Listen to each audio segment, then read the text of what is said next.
Hallelujah. Lali suara pui rose. Amen. Hallelujah. Kan zavain in loading tiang lal paro puinan. Lali suara puinan iban harin lal fakla tila kasang thinlung zong zongin min lo zom donania.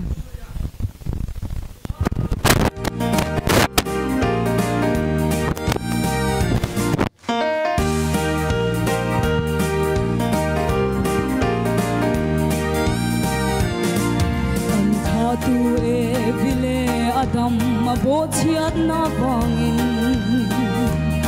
sual boy kantang min kan chua nan lal bai chua king cross le ra ban pharin anun na lana khovela ma awan lo dam thai na turin ame iban pharin lal pa pakla na ichan theina ni tinin lei levanin do nakara kan lengsi amen hallelujah them na the puite lo shang in do ra lo lian ma se al paro pui nan ban pharla na isang ne yang yam lampan akal mek shuai tu ro pui mo sia chua setan ral tui ang lo lian chu le an ngam theina lal pa chak na chaurin chanin abana pharta he na an chang lo min tui pui sen chuan dai kai ta hallelujah iban lal pa pakla na isan theina hallelujah ni tinin lai levanin do nakara kan lengsi hallelujah them na the puite lo shang in do ral lo lian ma se amen lal pa ro pui nan ban pharla na isang ne yang kung forte ikal zelang daural lo lian ma se khovel mi te shathiam phaglo banaro kuire min kharau thiang hlim duang zela kan ban te kan phar chua kan lam chang lal pani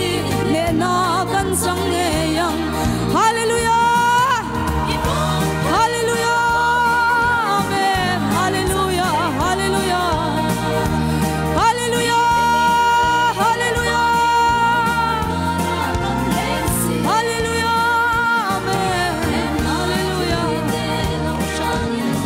Hallelujah, amen, amen, amen.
ro pui ro se